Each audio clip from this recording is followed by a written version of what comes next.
Praktek tasawuf ini memperhatikan aspek pensucian jiwa sehingga memungkinkan untuk melakukan perjalanan mi'raj dari satu langit ke langit lainnya atau ke berbagai makam para nabi sampai kepada yang tertinggi.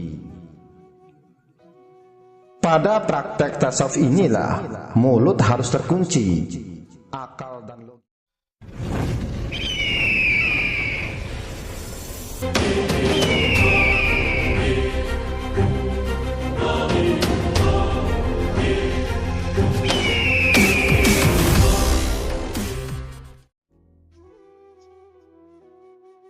Bismillahirrahmanirrahim. Assalamualaikum warahmatullahi wabarakatuh.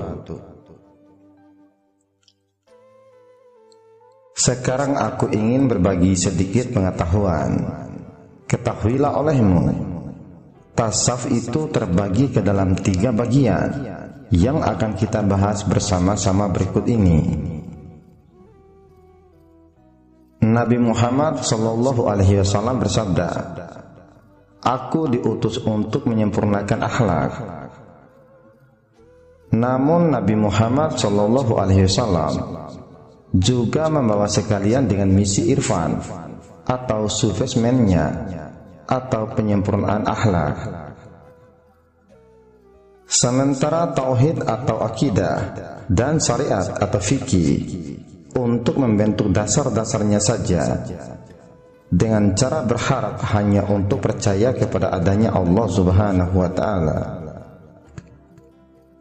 lalu memaksa mereka melakukan berbagai ritual fisik untuk menyembahnya, meski Allah sendiri tidak pernah merasakan kehadirannya. Tasawuflah yang mengantarkan itu semua dalam bentuk yang sempurna. Terkait dengan pembentukan akhlak, tasawuf itu terbagi 3, mulai dari tasawuf falsafi atau tasawuf teoritis dan tasawuf akhlaki atau adab tasawuf, sampai kepada tasawuf irfani atau suluk atau makrifatullah. Penjelasannya sebagai berikut. Yang pertama, tasawuf falsafi atau tasawuf tauhid atau ontologi tasawuf atau ilmu tasawuf. Ini adalah jenis tasawuf yang sifatnya teoritis, mirip dengan filsafat tauhid. Aktivitasnya mengkaji dan memahami hakikat dari eksistensi dengan cara yang unik.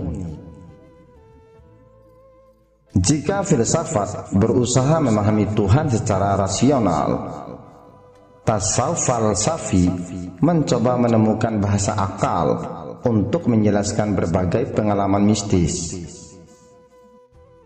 sehingga lahir konsep-konsep semacam ittihad, wahdatul wujud, gradasi wujud, insan kamil, Nur Muhammad, tazali, musyahadah, mukasafah, fana, baqa, serta tema-tema ilahiyah dan kondisi-kondisi batiniah lainnya. Tasawuf ini fokus pada kemampuan akliyah atau berpikir, termasuk kajian dan baca-baca kitab, pekerjaan para murid mendengar, tausiah, bahkan diskusi. Yang diasah adalah kesadaran atau otak. Diharapkan dengan banyak membaca dan mendengar, para murid memahami ruang lingkup tasawuf. Tasawuf ini tidak membawa murid sampai kepada Allah. Tasawuf ini hanya membawa murid sampai pada level mengetahui berbagai filosofi tentang dirinya, Tuhannya, dan alam semesta, serta hubungan antara ketiganya. Kata para arif, 1000 gelas anggur tidak akan memabukkan sampai engkau meminumnya. Begitupun 1000 kitab yang kau baca tidak akan membawamu kepada Tuhan sampai pada engkau melalui jalan Oleh sebab itu, bertasawuf harus melampaui kajian dan ceramah. Yang kedua, tasawuf akhlaki atau disebut tasawuf syar'i atau fikih tasawuf atau adab berguru atau etika. Tasawuf ini berfokus pada pekerjaan atau aturan-aturan formal untuk membentuk sikap dan perilaku murid. Targetnya adalah perbaikan langsung moral dan etika. Tasawuf ini pada adab lahiriah dan batiniah. Ada yang disebut dengan hadapan dalam berguru. Ketahuilah olehmu, dahulukan adab daripada ilmu. Kalau sekedar berilmu, iblis lebih alim. Semua kitab sudah dibacanya, tetapi dia angkuh, merasa paling benar. Akhirnya kepatuhannya kepada Allah tidak ada. Jadi tasawuf akhlaki ini sudah layak praktis. Batin seseorang ikut dibentuk dengan berbagai aturan dan kebijakan, sehingga dia memiliki sifat jujur, adil, ikhlas, murah hati, rajin, patuh, selalu dalam keadaan bersuci, dan lain sebagainya. Pola ketat pendidikan akhlak ini ditemukan dalam jamaah sufi atau disebut thariqat. Mereka membentuk ahlus sufah, kelompok-kelompok sosial dengan berbagai aturan dan bentuk-bentuk kedisiplinan. Untuk mencapai ini, sering ditemukan bentuk-bentuk ketaatan kepada ulil amri atau guru spiritual. Semua yang ingin menghadap Allah mewajibkan sujud kepada Adam, sebuah objek wasilah atau kiblat material yang dalam dirinya terdapat maksum nurullah. Disinilah dalam tasawuf atau irfan dipercayai adanya nabi, imam-imam, wali mursyid atau pembimbing ruhani. Namun lagi-lagi, tasawuf ini tidak membawa murid sampai kepada penyaksian atau merasakan langsung keberadaan Allah atau musyahadah. Mereka hanya diajari menjadi baik, merasakan seolah-olah Allah melihat mereka. Namun dasar-dasar akhlak atau hilangnya ego atau keakuan melalui adab dan ubudiyah atau penghambaan diri kepada Allah dalam kelompok sosial menjadi persyaratan untuk sampai kepada wajah Allah yang hakiki.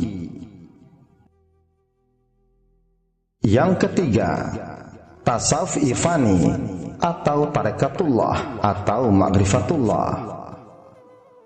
Inilah puncak atau jenis tasawuf yang dapat mengubah, mengembalikan manusia kepada jati diri yang fitrah. Antara hamba dengan Allah ada jarak yang memisahkan atau hijab.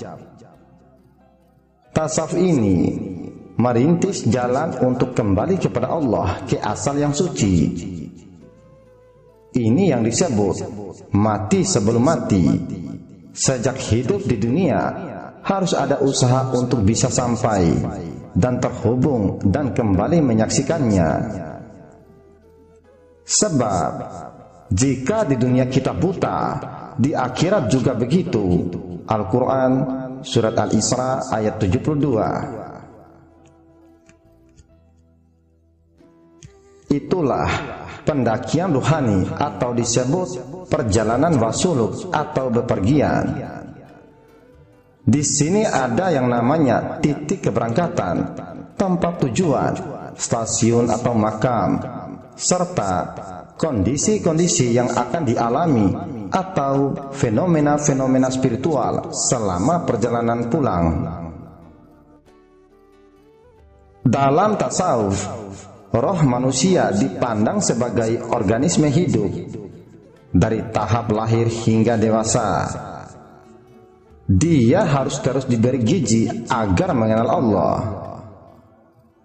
Perjalanan rohani adalah sebuah proses pendewasaan wadah spiritual ini yang dimulai dari ritual taubat sampai kepada berbagai bentuk dan pemandangan melalui meditasi atau zikir. Praktek tasawuf ini memperhatikan aspek pensucian jiwa sehingga memungkinkan untuk melakukan perjalanan mi'raj dari satu langit ke langit lainnya atau ke berbagai makam para nabi sampai kepada yang tertinggi. Pada praktek tasawuf inilah mulut harus terkunci, akal dan logika juga diharuskan mati, karena yang dihadapi adalah alam yang sama sekali berbeda. Di dalam Al-Quran banyak suri tauladan yang sejak di dunia disebut-sebut sudah liqa Allah atau bertemu Allah, memperoleh wahyu atau ilham, dan berbicara dengan malaikat.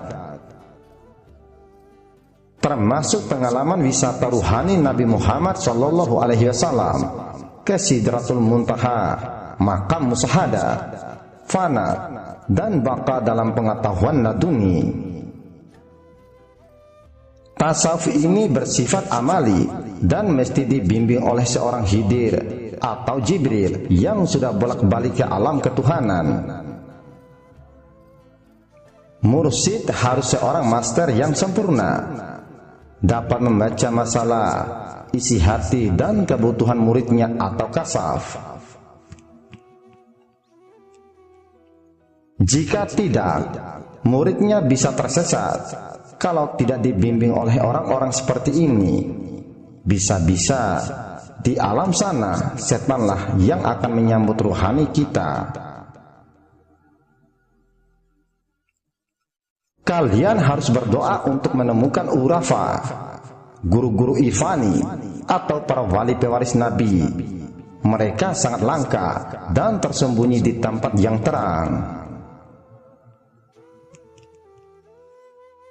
Di dalam kondisi tertentu, mereka tidak terikat dengan hukum alam, karena roh mereka sudah berada di alam ketuhanan, tidak terjebak lagi dengan materi, ruang, dan waktu.